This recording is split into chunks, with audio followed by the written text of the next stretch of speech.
بسم الله الرحمن الرحيم.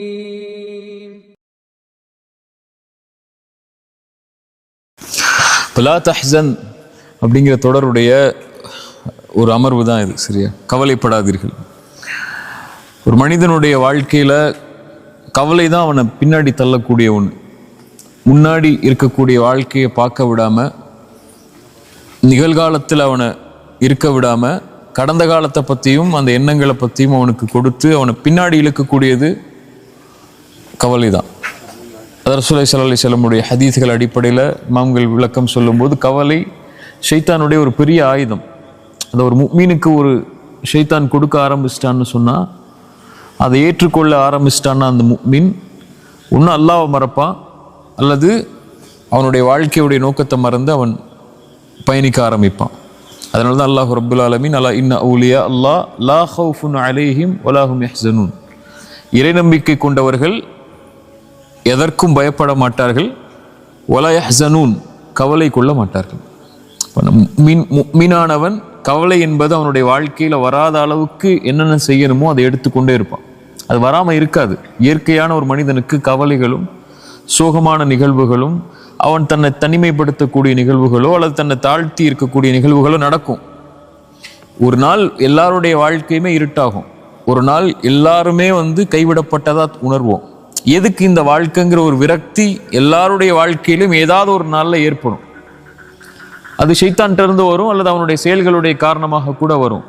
அந்த நேரத்தில் ஒரு முஃமின் எப்படி நடந்து கொள்ளும் தான் இறைமார்க்கம் நமக்கு அறிவுரை சொல்லி கொண்டே இருக்கும். அப்படி ஒரு விஷயம்தான் ஒரு முஃமினுடைய வாழ்க்கையில கவலை அடையக்கூடிய செயல் அவனுக்கு ஏற்படுத்தக்கூடியதுல அவதூறுகள்.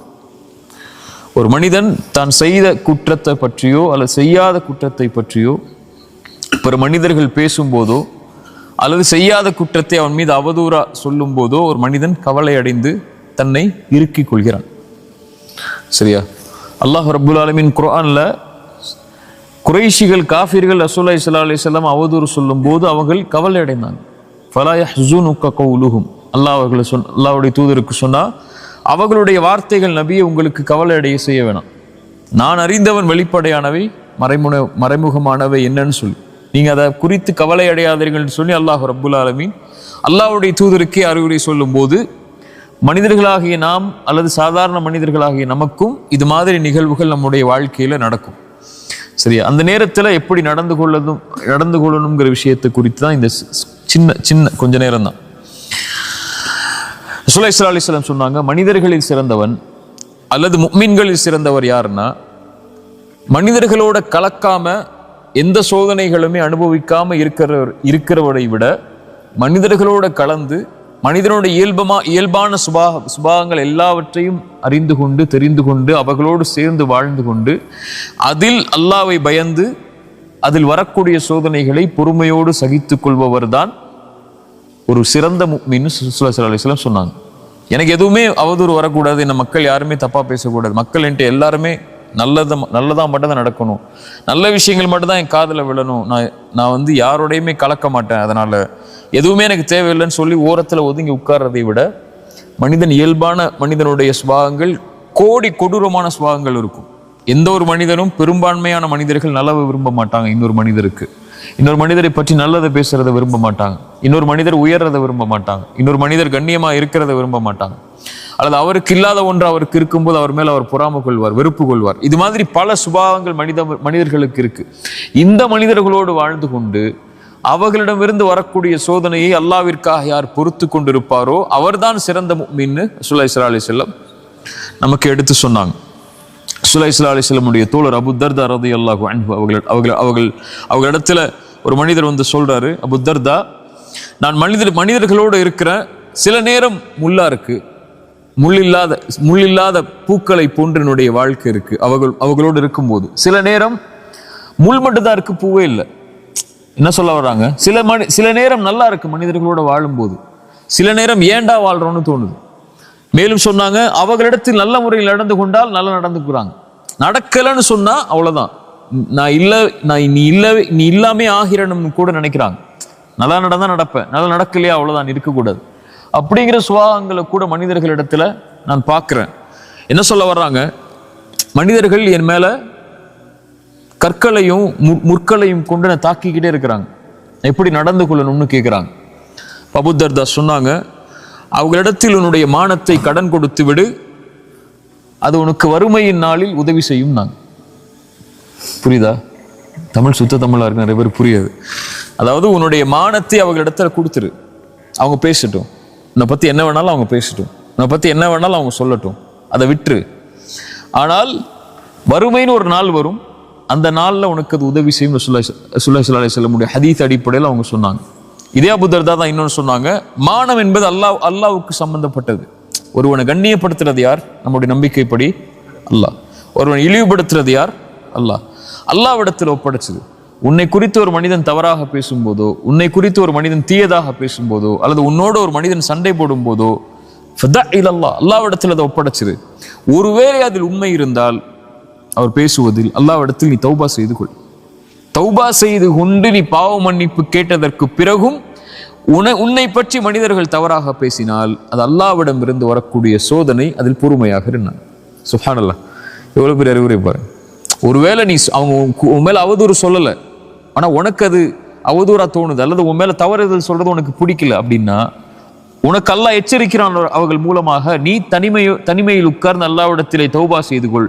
அதற்கு மேலும் உன் மானம் கண்ணியம் இழக்கப்பட்டால் அது அல்லாஹ்விடம் இருந்து வரக்கூடிய சோதனை. பொறுமையோடு அல்லாஹ் அதிலிருந்து உனக்கு விடுதலை தருவான், அல்லது அல்லாஹ் உனக்கு அந்த இடத்தை விட்டு அந்தஸ்தை நீ விரும்பாத முறையில் அல்லாஹ் உன்னை உயர்த்துவான்னு சொன்னாங்க.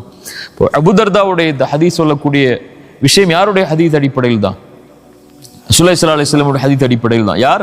மறுமையில் ஒரு மனிதன் நன்மைகளோடு பரம ஏழைன்னு ரசூலுல்லாஹி ஸல்லல்லாஹு அலைஹி வஸல்லம் கேட்கும்போது, ஒரு மனிதன் செல்வத்தோடு வசதியோடு இருப்பவன் பரம ஏழை இல்லை, அது இல்லாதவன் பரம ஏழை இல்லை. நாளைக்கு மறுமையில் ஒரு மனிதன் வருவான், அவன் மலைகளோட நன்மைகளை சுமந்து வருவான், ஆனால் அவனுக்கு பின்னாடி ஒரு கூட்டம் நிற்கும். அவங்க யார்? அவனை பற்றி புறம் பேசியிருப்பான், அவனுடைய மானத்தை பற்றி பேசியிருப்பான், அவன் மீது அவதூறு சொல்லியிருப்பான், அவனை பற்றி பின்னால் அவனுடைய மானத்தை பங்கப்படுத்தி இருப்பான், அவனுடைய கண்ணியத்திற்கு பங்கம் விளைத்திருப்பான். அதனால் அவனுடைய நன்மைகள் அவருக்கு பங்கு வைக்கப்பட்டு அவனிடத்தில் நன்மைகள் எதுவும் இல்லாத போது என்ன செய்யப்படும்? அவர்களுடைய பாவங்கள் அவன் மீது சுமத்தப்பட்டு நரகத்தில் அவன் தூக்கி வீசப்படுவான். நன்மைகளோடு வந்த அந்த மனிதன் நரகத்தில் தூக்கி வருபவன் தான் பரம ஏழை. அப்போ ஏழ்மை என்ற ஒரு நாள் வரும், நன்மைகள் தேவையான ஒரு நாள் வரும். அந்த நாளில் அவர்கள் உன்னை பற்றி உலகத்திலே பேசிய அந்த காரியங்கள், நீ மானத்தை அவர்களுக்கு கொடுத்துட்டல்ல கடனா, அவங்க பேசட்டும், அது உனக்கு அந்த நாளில் அது உதவி செய்யும்னு சொன்னாங்க. அதனாலதான் பிறரை பற்றி பேசும்போது நம்மளுடைய நாவுகளுக்கு அல்லாஹ்வுடைய அச்சத்தை கொடுக்கணும். சஹாபாக்கள் ஒருவர் சொன்னார், அவருடைய சஹாபியோட பேர் தெரியல, நீ யாரை பற்றியாவது பேச வேண்டும் என்றால் முதலாவது உன் தாய் தந்தையை பற்றி பேசு பிறரிடத்தில். ஏனென்றால் உன் நன்மை ஒருவருக்கு கொடுக்கப்படுவதற்கு தகுதி உள்ளதாக இருந்தால் அது ஒரு தாய் தந்தை தான். நீ ஒருத்தரை பத்தி பேசும்போது உன் நன்மையை கொடுக்குற, நீ செஞ்ச நன்மைகளை கொடுக்குற, நீ செஞ்ச துவாக்களை கொடுக்குற, நீ செஞ்ச தொழுகையை கொடுக்குற, உம்ராவை கொடுக்குற, ஹஜ்ஜை கொடுக்குற, செஞ்ச தான தர்மங்களை கொடுக்குற. அல்லாஹ் நீ பேசினதுக்கு இது அப்படின்னு எடுக்க மாட்டான். அல்லாஹ் மொத்த தொழுகையை தூக்கி கொடுத்துருவான், மொத்த ஹஜ்ஜை தூக்கி கொடுத்துருவான், மொத்த உம்ராவை தூக்கி கொடுத்துருவான். அல்லாஹ்விடத்தில் நன்மைகளுக்கு என்ன மதிப்பு இருக்கு? அல்லாஹ்விடத்தில் அந்த செயலுக்குரிய பாவத்திற்குரிய மதிப்பு தான் இருக்கு. எவ்வளவு நன்மை செஞ்சாலும் அல்லாஹ்வுக்கு என்ன கிடைக்க போகுது? இல்ல எதுவும். அல்லாஹ்வுக்கு தேவை அவனுடைய ஈடு கிடைக்கணும். அந்த ஈடுக்கு பகரமாக எதை வேண்டுமானாலும் அல்லாஹ் கொடுப்பான். அதுவும் மானம் என்பது அல்லாஹ்விடத்தில் பாதுகாக்கப்பட வேண்டிய ஒரு விஷயம். ரசூலுல்லாஹி ஸல்லல்லாஹு அலைஹி வஸல்லம் இந்த நாளை விட, இந்த வீட்டை விட, இந்த ஊரை விட ஒரு முஃமினுடைய மானம் மேலானதுன்னாங்க அரஃபாவுடைய நாள்ல. ரசூலுல்லாஹி ஸல்லல்லாஹு அலைஹி வஸல்லம் சொன்ன அந்த மானம், அது ஒருவனுக்கு பங்கம் வைக்கப்படும் போது அல்லாஹ் தொழுகையோ ஹஜ்ஜையோ ஜக்காத்தையோ ஏன் பார்க்க போறான்? அவனிடத்துல இருக்கா இல்லையான்னு சொல்லி. சரியா? ரசூலுல்லாஹி ஸல்லல்லாஹு அலைஹி வஸல்லம் இந்த ஹதீஸ் அடிப்படையில் அபூ தர்தா சொன்னாங்க, உன்னுடைய மானத்தை கொடுத்து விட அவர்களிடத்தில், அவர்கள் உனக்கு நன்மையாக நாளை மறுமையில் தருவார்கள் நீ ஏழ்மையில் இருக்கும்போது. அப்ப அதை குறித்து கவலைப்படாதே, உன் அல்லாஹ்விடத்துல விட்டு நீ பாவம் செய்திருந்தால் அல்லாஹ்விடத்திலே தௌபா செய்து கொள். போன லா தஹ்சன்ல சொல்லியிருப்பேன், மனிதர்களிடத்திலே நாம பார்க்கிறது அவங்களுடைய பாவங்களை மட்டும்தான். ஒரு மனிதன் உண்மையாவே தவறு செய்யறான், அவன் மேல மக்கள் விமர்சனம் செய்யறாங்கன்னு சொன்னால் நம்ம பார்க்கறது அவன் என்ன பாவம் செஞ்சான்னு சொல்லிதான். நமக்கு தெரியாத ஒன்று அவன் அல்லாஹ்விடத்தில் அதுக்குரிய பாவ மன்னிப்பை பெற்றானா இல்லையா என்றுதான். எல்லாருமே பாவம் செய்யக்கூடியவங்க தான். ஒருத்தர் மேல குற்றச்சாட்டை வைக்கிறோம்னா அந்த குற்றம் இல்லாத பல குற்றங்கள் நம்மள்ட்ட இருக்குல்ல.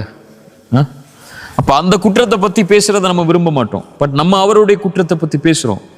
இப்ப நமக்கு தெரியாது அவர் அந்த பாவத்திலிருந்து விடுதலை பெற்று விட்டாரா, அல்லாஹ் அதை மன்னித்து விட்டானா, அல்லது அவர் அதை பாவ மன்னிப்பாக கேட்கவில்லை என்றாலும் அவருக்கு இருக்கக்கூடிய நன்மைகளை கொண்டு அல்லாஹ் அவரை பொருந்திக் கொள்வானா இல்லையான்னு கூட நமக்கு தெரியாது. சரியா?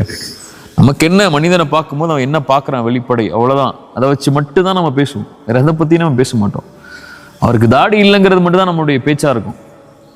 அவன் பொண்ணு ஹிஜாப் போடலைங்கிறது மட்டும் தான் நம்முடைய பேச்சா இருக்கும். ஆனா அவர் தாடி இல்லாமவே அல்லாஹ் அவரை மன்னிச்சு சொர்க்கத்தை கொடுப்பானா நமக்கு தெரியுமா?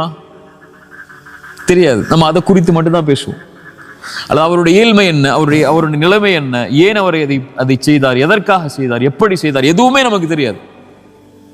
நம்முடைய பார்வையில் பாவங்கள் மட்டும்தான் இருக்கும். நான் சஹாபாக்களுடைய பார்வையில் ரசூலுல்லாஹி ஸல்லல்லாஹு அலைஹி வஸல்லம் நிலைநிறுத்த விரும்பினது எப்போதும் பாவ மன்னிப்பு. அவர் அல்லாஹ் இடத்துல யாருன்னு நமக்கு தெரியாது, அவரை பத்தி பேசாதான். ஒரு தோழர் மது குடிக்கிறார், தண்டனை கொடுக்கப்படுது. சஹாபாக்கள் ஒருத்தர் சொல்றார், நாய் அடி படுற மாதிரி அவர் பட்டுட்டு இருக்கிற, திரும்ப திரும்ப இதே பாவத்தை செஞ்சுட்டுன்னு சொல்லி சொன்னாங்க, லா தலஅனு, அவரை சபிக்காதீர்கள், அவர் அல்லாஹ்வையும் ரசூலையும் நேசிக்கக்கூடியவர்னு சொன்னாங்க. புரியுதா? ரசூலுல்லாஹ் சொல்ல விரும்பினது என்ன? உங்களுக்கு தெரியாது, அவர் செஞ்ச பாவம் தான் உங்களுக்கு தெரியும். அவர் அல்லாஹ்விடத்துல இந்த பாவம் அல்லாத எத்தனை நன்மைகளை செஞ்சு மேல வந்திருக்காரு நமக்கு தெரியாது இல்ல. விபச்சாரம் செஞ்ச அந்த பெண்ணு தான் உங்களுக்கு தெரியும். அந்த விபச்சாரம் செஞ்ச பெண், அந்த விபச்சாரியா இருக்கக்கூடிய ஒரு பெண் நாய்க்கு தண்ணி கொடுத்ததுனால அல்லாஹ் சொர்க்கத்தை கொடுத்தான்னு உங்களுக்கு தெரியாதுல்ல சொல்ற வரைக்கும். அது என்னைக்கு ஒரு நடந்த சம்பவம் தானே. ரசூலுல்லாஹ் அந்த விஷயத்த சொன்னதுனால தானே அந்த பெண்ணுக்கு சொர்க்கம் கிடைச்சிச்சுன்னு உங்களுக்கு தெரியும். இப்போ அது மாதிரி எத்தனையோ பாவம் செஞ்ச மனிதர்களுக்கு அல்லாஹ் எத்தனையோ சொர்க்கத்தையும் அவனுடைய அந்தஸ்தையும் அல்லாஹ் உயர்த்தி இருக்கும் போது நீங்க எப்படி அவங்கள பத்தி பேச முடியும்? ஆயிஷா ரலியல்லாஹு அன்ஹா அவமானப்படுத்தப்பட்டாங்க இல்லையா? பெரிய ஒரு எலி சொல் அவங்க மேல போடப்பட்டுச்சு. என்ன எலி சொல்? நபியுடைய மனைவி வெளிப்படையா சொல்லணும் விபச்சாரம் செஞ்சதாக ஒரு அவதூறு கிளம்புச்சு. ரசூலுல்லாஹி ஸல்லல்லாஹு அலைஹி வஸல்லம் நம்பல. ஆனா ஆயிஷா ரலியல்லாஹு முன்னாடி சபைக்கு போய் அபூபக்கர் வீட்டில் இருக்கிறாங்க, தந்தைக்கு முன்னாடி ரசூலுல்லாஹி ஸல்லல்லாஹு அலைஹி வஸல்லம் சொன்னாங்க, ஆயிஷா நீ ஒரு வேலை செய்திருந்தால் மன்னிப்பை கேள், அல்லாஹ் மன்னிப்பான்னு. ஏத்துக்க முடியுமா ஆயிஷா ரலியல்லாஹு அன்ஹா? ஒரு வேலைன்னு சொன்னதுக்கு அப்புறம் ஒரு நபி, ஒரு வேலை நபி, ஆயிஷா நீ செய்திருந்தால் அல்லாஹ்விடத்திலே மன்னிப்பை தேடிக்கொள், நீ செய்யவில்லை என்றால் அல்லாஹ் உன்னை பாதுகாக்கட்டும். ஆயிஷா ஏத்துக்கவே முடியல, அந்த வார்த்தையை ஏத்துக்கவே முடியல. அதான் சொல்லாட்ட பேசல அவங்க. அதுக்கப்புறம் அல்லாஹ்ட்ட ஒப்படைச்சிட்டாங்க, எல்லாம் நீ பார்த்துக்கோன்னு சொன்னாங்க. இப்ப அல்லாஹ் அவங்கள பரிசுத்தப்படுத்தினான் அந்த பொறுமையின் காரணமா. நபி யாக்கூப் என்ன சொன்னாரோ அதே வார்த்தையை நான் சொல்கிறேன். எனக்கு நபி யாக்கூப் அலைஹிஸ்ஸலாம் அபு யூசுஃபுடைய தந்தை எதை சொன்னாரோ, ஃபஸப்ருன் ஜமீல் வல்லாஹுல் முஸ்தஆனு அலா மா தஸிஃபூன், இவர்கள் சொல்லக்கூடிய விஷயத்தில் அல்லாஹ் போதுமானவன், நான் பொறுமையை கடைபிடிக்கிறேன். யூசுஃபுடைய தந்தை எதை சொன்னாரோ அதை நானும் சொல்கிறேன்னு பொறுமையா இருந்துட்டாங்க. ரசூலுல்லாஹ் எதுவுமே பேசல, குதர்க்கம் பண்ணல. நான் என்ன எப்படி நீங்க சொல்ல முடியும்னு கேட்கல. என்னையே நீ இப்படி பேசுறீங்கன்னு ரசூலுல்லாஹ் அவங்க கேட்கவே இல்லை. அல்லாஹ்ட்ட ஒப்படைச்சிட்டாங்க. நீங்க யாரு அல்லாஹ் முடிவு செய்யறதுக்கு? பாம்பு இல்ல, நீங்க யார் முடிவு செய்யறதுக்கு? அல்லாஹ் போதுமானவன் சொல்லிட்டாங்க. அல்லாஹ் வசனம் இறக்குனா அந்த வசனங்கள் தான் நமக்கு இன்னைக்கு உள்ள பாடம். அல்லாஹ் சொல்றான் பாருங்க, இன்னல்லதீன ஜாஉ பில் உஃப்கி, குர்ஆன் எடுக்கிறேன், இன்னல்லதீன ஜாஉ பில் உஃப்கி உஸ்பத்தும் மின்கும். இந்த மாதிரி ஆயிஷா ரலியல்லாஹு அன்ஹா மேல அவதூறு சொன்னவங்க உங்களுடைய கூட்டத்தில் உள்ளவங்க தான். லா தஹ்சபூஹு ஷர்ரன் லக்கும், அது உங்களுக்கு எந்த தீமையும் கிடையாது. ஒருத்தர் உங்களை பத்தி அவதூறு சொல்றதுனால அல்லாஹ் உங்களுக்கு தீயது கொடுக்க போறது இல்லை. நீங்க செஞ்ச பாவத்தையோ அல்ல நீங்க செஞ்ச பாவத்தை பத்தி பேசுறதுனாலயோ அல்லது செய்யாத பாவத்தை பத்தி பேசுறதுனாலயோ அல்லாஹ் அவருடைய வார்த்தைகளை கொண்டெல்லாம் யாரையும் கணக்கிட போறது இல்லை. இவன் உன்னை பேசுறான் அதனால நீ ஏன் பேசுறான் இவன் சொல்லி அல்லாஹ் நாளைக்கு மறுமையில கூப்பிட்டு கேட்க போறது இல்லை. அவனுக்கு தெரியும் அது பாவமா அல்லது நீங்க ஏன் செஞ்சீங்க, எதுக்கு செஞ்சீங்க, அது செய்யலையான்னு சொல்லி அல்லாஹ் அதை பத்தி கேட்க போறது இல்லை. பல் ஹுவ கைருல் லக்கும், அது உங்களுக்கு தான் நலவு. ஏன் நலவு? அவங்க யாருன்னு நீங்க தெரிஞ்சுக்கலாம். மனிதர்கள் யாருன்னு நீங்க தெரிஞ்சுக்கலாம். எல்லா மனிதர்களும் உங்க பின்னாடி நலவு செய்யக்கூடியவங்க இல்லை, நலவு நினைக்கக்கூடியவங்க இல்லை. இல்ல மாஷா அல்லாஹ் பாதுகாத்தவர்களை தவிர. மனிதர்களுடைய இயல்பு அது. பல் ஹுவ கைருல் லக்கும், அது உங்களுக்கு புரிய வைக்கும் அல்லாஹ் யாருன்னு. உங்க உடன் இருக்கக்கூடியவர்கள் கூட உங்களை பத்தி தப்பா பேசலாம். உங்க கூட பிறந்த தம்பி பேசலாம், மனைவி பேசலாம், உங்க குழந்தைகள் பேசலாம், உங்களோட தாய் தந்தை கூட பேசலாம். உங்களுக்கு அது புரிய வைக்கும். இதான் யதார்த்தம், இதான் வாழ்க்கை. உங்களுக்கு அல்லாஹ் மட்டும்தான் தீர்வு. உலகத்தில் எல்லா மனிதர்களுடைய இயல்பும் அதுதான். மனிதனா பிறந்தவனே குறைவுபட்டவன் தான். இதுல பல் ஹுவ கைருல் லக்கும் லிகுல்லி இம்ரிஇம் மின்ஹும் மக்தஸப மினல் இஸ்ம். அவங்க செஞ்ச பாவம் என்னவோ அதை அவங்க பெற்றுதான் தீருவாங்க அந்த பேசுனதுனால. வல்லதி தவல்லா கிப்ரஹு மின்ஹும் லஹு அஸாபுன் அஸீம். யார் இதில் பெரும்பான்மையாக பங்கு கொண்டாரோ அந்த விஷயத்துல, ஐஷாவுடைய கூடிய விஷயத்துல, அல்லாஹ் அவர்களுக்கு மகத்தான தண்டனையை கொடுப்பான். லவ்லா இது சமிஅதுமூஹு ظنல் முஃமினூன வல் முஃமினாத்து பிஅன்ஃபுஸிஹிம் கைரன். இதுக்கெல்லாம் தஃப்சீர் சொல்றதுக்கெல்லாம் எப்படி இந்த நேரம் பத்தும் தெரியல. ஒரு முஃமினான ஆண் மேல, முஃமினான ஒரு பெண் மேல இப்படி சொல்லப்படும் போது, அல்லது முஃமினானவர்கள் மேல சொல்லப்படும் போது, முஃமினாக இருக்கக்கூடிய ஆண்களும் பெண்களும் தங்களுக்கு நலவை அவர்கள் விரும்பி இருக்க வேண்டுமே அல்லாஹ் சொல்றான். என்ன சொல்லியிருக்கணும்? ஆயிஷா ரலியல்லாஹு அன்ஹாக்கு தான் நீங்க நல்லா விரும்பி இருக்கணும் அல்லாஹ் சொல்லியிருக்கணும். பிஅன்ஃபுஸிஹிம் கைரன், தங்களுக்கு அவர்கள் நலவை விரும்பி இருக்க வேண்டுமே என்று அல்லாஹ் ஏன் சொல்றான்? ஒரு முஃமின் தன்னை பற்றி பிறர் பேசுவதை விரும்பாத போது அதே தான் அவன் பிறருக்கும் விரும்புவான். புரியுதா? அதை நீங்க செஞ்சிருக்கணும்ல. என்ன செஞ்சிருக்கணும்? அல்லாஹ் அடுத்தடுத்த வசனங்களை சொல்றான். வலவுலா இது சமிஅதுமூஹு குல்தும் மா யகூனு லனா அன் நதகல்லம பிஹாதா. இதை குறித்து பேசுவதற்கு நமக்கு என்ன இருக்குன்னு நீங்க விலகி இருக்கணுமா இல்லையா? அவர் செஞ்ச பாவம் அல்லாஹ்விடத்துல, அல்லாஹ் அவரை பரிசுத்தப்படுத்தும் ரசூலுல்லாஹ் சொன்னதுக்கு அப்புறம் நம்ம எப்படி இதுல கலந்து கொள்ள முடியும்? நீங்க விலகி இருக்கணுமா இல்லையா? இஸ்தலக்கௌனஹு பிஅல்சினதிக்கும் வதகூலூன பிஅஃவாஹிக்கும் அஃப்வாஹிக்கும் மா லைஸ லக்கும் பிஹி இல்முன் வதஹ்சபூனஹு ஹய்யினன் வஹுவ இன்தல்லாஹி அஸீம். நாவுகள் வெளிதா உங்களுக்கு அதை பேசுது. ஒருத்தரை பத்தி பேசும்போது உங்களுடைய வாய்கள் வெளிப்படையாத சொல்ல ஆரம்பிக்குது. அதுக்குரிய எந்த அறிவும் இல்லாம, எந்த ஞானமும் இல்லாம, தஹ்சபூனஹு ஹய்யினன், ரொம்ப லேசா எடுத்துக்கிட்டீங்களா ஒருவரை பத்தி பேசுறத? வஹுவ இன்தல்லாஹி அஸீம், அல்லாஹ்விடத்தில் அது மகத்தானது. நான் எப்போ சொல்றதா, ஒருவர் செய்த பாவம் மன்னிப்புடைய அங்கீகாரம் அல்லாஹ்விடத்தில் கிடைச்சதுக்கு அப்புறம் அந்த பாவத்துக்காக அவர் யாராகுவார்? அல்லாஹ்விடத்தில் அங்கீகரிக்கப்பட்ட நேசராகுவார். பாவத்திலிருந்து விலகி அல்லாஹ்விடத்தில் தான் ஒப்படைச்சவர் யாராகுவார்? அவருடைய பாவம் மன்னிப்பு அவருக்கு கிடைக்குதா இல்லை நமக்கு தெரியாது. ஆனா அவர் அதுல இருந்து விலகிறதுடைய காட்சிகள் நமக்கு தெரியும்.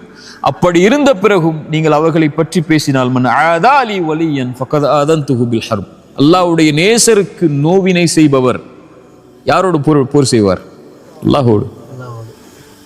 வதஹ்சபூனஹு ஹய்யினன், இறைநம்பிக்கை கொண்டு ஒரு முஃமினை பற்றி நீங்க பேசுறத சாதாரணமா எண்ணிக்கிட்டீங்களா? இல்ல. வஹுவ இன்தல்லாஹி அஸீம், அல்லாஹ்விடத்தில் அது மகத்தான காரியம். யஇதுகுமுல்லாஹ் அன் தஊது லிமிஸ்லிஹி அபதன் இன் குன்தும் முஃமினீன். அல்லாஹ் உங்களுக்கு எச்சரிக்கை செய்கிறான், நீங்கள் உண்மையாகவே முஃமின்களாக இருந்தால் இது போன்ற விஷயத்தில் ஒருபோதும் நெருங்காதீர்கள். ஒருபோதும், அபதன், ஒருபோதும் போயிடாதீங்கிறான். இதோ இட்டு அடுத்து பார்த்துக்கோங்கன்னு சொல்லு. அபதன், ஒருபோதும் இந்த காரியத்தில் ஈடுபடாதீங்க. எப்படி நீங்கள் உங்களுக்கு நலவை விரும்புவீர்களோ அது போல முஃமின்களுக்கும் நலவை விரும்புங்க. நீங்க ஒரு பாவம் செய்றீங்க, வேற ஏதோ ஒரு பாவம் செய்றீங்க, அந்த பாவம் யாருடைய பார்வையிலும் படாத போது அதை உங்களுடைய மானம் காக்கப்பட வேண்டும் நீங்க விரும்புனீங்கன்னா, இன்னொருவருடைய மானத்தையும் அப்படி விரும்புங்க. நீங்க செஞ்ச பாவத்தை விட அது கொடிய பாவமா, சின்ன பாவமா, பெரிய பாவமா நீங்க முடிவு செய்ய முடியாது. இந்த பாவம் அல்லாஹ்வுக்கு செய்யப்படுறது. அல்லாஹ் ரப்புல் ஆலமீன் இதைத்தான் நமக்கு குர்ஆன்ல அறிவுரையா நமக்கு கொண்டு வரான். சரியா? அதனால இத மாதிரி காரியங்களை ஒரு முஃமின் கேட்கும்போது அவன் செய்யாத குற்றத்தை பற்றியோ அல்லது அவன் பாவ மன்னிப்பு கேட்ட ஒரு குற்றத்தை பற்றியோ மனிதர்களுடைய உள்ளத்தை நோவினை செய்யும் போது, உடைக்கும் போது அல்லாஹ்வுடைய வார்த்தை தான் அவனை சாந்திப்படுத்தும். அல்லாஹ் ரப்புல் ஆலமீன் நபிக்கு சொன்னதுதான், وَلَقَدْ نَعْلَمُ أَنَّكَ يَضِيقُ صَدْرُكَ بِمَا يَقُولُونَ فَسَبِّحْ بِحَمْدِ رَبِّكَ وَكُن مِّنَ السَّاجِدِينَ. நபியே, இவங்களுடைய வார்த்தையால் உங்களுடைய உள்ளம் நெருக்கமாவதை நான் அறிகிறேன். அல்லாஹ்விடத்துல சுஜூதுல விழுந்துருங்க. அல்லாஹ்வை புகழ்ந்துருங்க. வஅ்புத் ரப்பக ஹத்தா யஅதியகல் யகீன். அல்லாஹ்வை தொடர்ச்சியா வணங்கிட்டே இருங்க மரணம் வரைக்கும். ஒரு தவறு செய்றீங்க, தவறுலேருந்து திருந்துட்டீங்க, மக்கள் அதை பற்றி பேசுகிறாங்க, அதோட உங்கள் வாழ்க்கை முடிய போகிறது இல்லை அந்த தவறோட. வஅ்புத் ரப்பக ஹத்தா யஅதியகல் யகீன். அடுத்த மூச்சு இருக்குன்னா அதுலேருந்து விலகி நீங்கள் போகிறதுக்கு உங்களை அவகாசம் அல்லாஹ் கொடுத்துருக்கான். மனிதர்கள் கொடுக்குறாங்களோ இல்லையோ, இவங்க இன்னைக்கு உங்களோட இருப்பாங்க, நாளைக்கு உங்களோட இருக்க போகிறது இல்லை. இந்த மனிதர்கள் நீங்கள் மௌத்தாகிற வரைக்கும் தான் உங்களுக்கு நீ மௌத்தாகிட்டீங்கன்னா ஒரு 3 நாளில் மறந்துட்டு அவன் வேலையை பார்க்க ஆரம்பிச்சிருவான். சரியா? உங்கள் மனைவி எல்லாம், உங்களுடைய குழந்தை எல்லாம், உங்களுடைய பெற்றோர் எல்லாம் யாராக இருந்தாலும் ஒரு 10 நாள் உங்களை ஞாபகப்படுத்துவாங்களா? அல்லது என்னைக்காவது உங்கள் பிறந்த நாள் வரும்போதோ, உங்கள் ட்ரெஸ்ஸை பார்க்கும்போதோ, அல்லது உங்களுடைய இதை பார்க்கும்போது ஞாபகம் வரும். ஒரு 30 வருஷம் போயிடுச்சுன்னா அவ்வளோதான். நான் சொல்கிற மாதிரி தான். ஒரு 100 வருஷம் போயிடுச்சுன்னா நீங்கள் வாழ்ந்த அடையாளமே இருக்காது. 200 வருஷம் போயிடுச்சுன்னா நீங்கள் யாருன்னே இந்த உலகத்துக்கு தெரியாது. போன 100 வருஷத்துக்கு முன்னாடி எத்தனை பேர் பாவம் செஞ்சாங்க நமக்கு தெரியுமா? யார் யார் பாவம் செஞ்சா? நம்ம குடும்பத்தில் எத்தனை பேர் பாவம் செஞ்சிருப்பாங்க ஏதாவது தெரியுமா? நமக்கு நம்மளோட முன்னோர்கள் எவ்வளோ பாவம் செஞ்சிருப்பாங்க தெரியுமா? யாராவது பற்றி எதுவுமே தெரியாது. 100 வருஷத்துக்கு அப்புறம் நம்மளை பற்றி பேசவே மாட்டாங்க. இங்கே 5 நிமிஷத்துக்கு அப்புறமே நம்மளை பற்றி பேச மாட்டாங்க. அவ்வளோ பிரச்சனை இருக்கு ஒவ்வொருத்தருக்கும். அதனால் நீங்கள் மற்றவர்கள் பேசுவதை குறித்து உங்களுடைய உள்ளத்தை நெருக்காதீங்க. அல்லாஹ்ட்ட ஒப்படைச்சிருங்க, அமைதியாக இருந்துருங்க. அல்லாஹ் உங்களை பாதுகாத்து கொண்டே இருப்பான் அவனிடத்தில் நீங்கள் போயிட்டீங்கன்னா. சரியா? இது மாதிரி காலம் உலகத்தில் எல்லாருக்கும் வரும். அந்த இருள் வாழ்க்கையில் என்னைக்காவது ஒரு நாள் சூழும். இந்த உலகம் நமக்கு புரிய ஆரம்பிக்கும், மனிதர்கள் புரிய ஆரம்பிப்பாங்க, மனிதர்களுடைய நடவடிக்கைகள் புரிய ஆரம்பிக்கும், மனிதர்களுடைய உண்மை முகங்கள் புரிய ஆரம்பிக்கும். மனிதன் பின்னாடி எப்படி நடந்துப்பான், முன்னாடி எப்படி நடந்துப்பான், அவனுடைய வார்த்தைகள் எப்படி இருக்கும், முன்னாடி பின்னாடி எப்படி இருக்கும், உங்களுக்கு நலவு விரும்புவானா இல்லையா, உங்க கண்ணியத்தை மனிதர்கள் பாதுகாப்பார்களா இல்லையா, இப்படி எல்லாமே உங்களுக்கு ஒரு நாள் புரிய வரும். இப்போ எல்லாமே கைவிடப்பட்டுட்டோங்கிற நிலைமைக்கு நீங்க யோசிக்க ஆரம்பிப்பீங்க. இப்படித்தான் இந்த வாழ்க்கை இருக்குமா? எதுக்கு இந்த வாழ்க்கை? எதுக்கு இந்த மனிதர்களுக்காக, இந்த மனிதர்களோட நான் வாழணுங்கிற ஒரு எண்ணம் கூட உங்களுக்கு ஏற்படும். அப்போ இந்த குர்ஆனுடைய வசனம் உங்களுடைய உள்ளங்கள்ல வரணும். வஹுவ மஅக்கும் ஐனமா குன்தும். எங்க நீங்க இருந்தாலும், எந்த சூழ்நிலையில இருந்தாலும், எந்த மனிதர்கள் உங்களை கைவிட்டாலும், இந்த உலகமே உங்களை அங்கீகரிக்கவில்லை என்றாலும், அல்லாஹ் உங்களோடு தான், உங்களுடைய நிலைக்காகத்தான் அல்லாஹ் உங்களோட இருப்பான். வஹுவ மஅக்கும் ஐனமா குன்தும். எங்க இருந்தாலும், எந்த சூழ்நிலையில் இருந்தாலும் அல்லாஹ் வந்துரு யா அல்லான்னு கேட்டா போதும். எல்லாம் நான் இயலாதவன், என்னிடத்துல வந்துரு, உன்னிடத்துல வர ஆசைப்படுறேன் அப்படின்னு நீங்க சொல்லிட்டா போதும். என்னை தனிமையில் நினைவு கூர்ந்தால் அவர்களை நானும் தனிமையில் நினைவு கூறுகிறேன். அவ்வளவுதான். ரப்பே நான் உன்னை அழைக்கிறையா அல்லா, உன்னிடத்துல வர்றையா அல்லான்னு சொல்லிட்டா போதும்.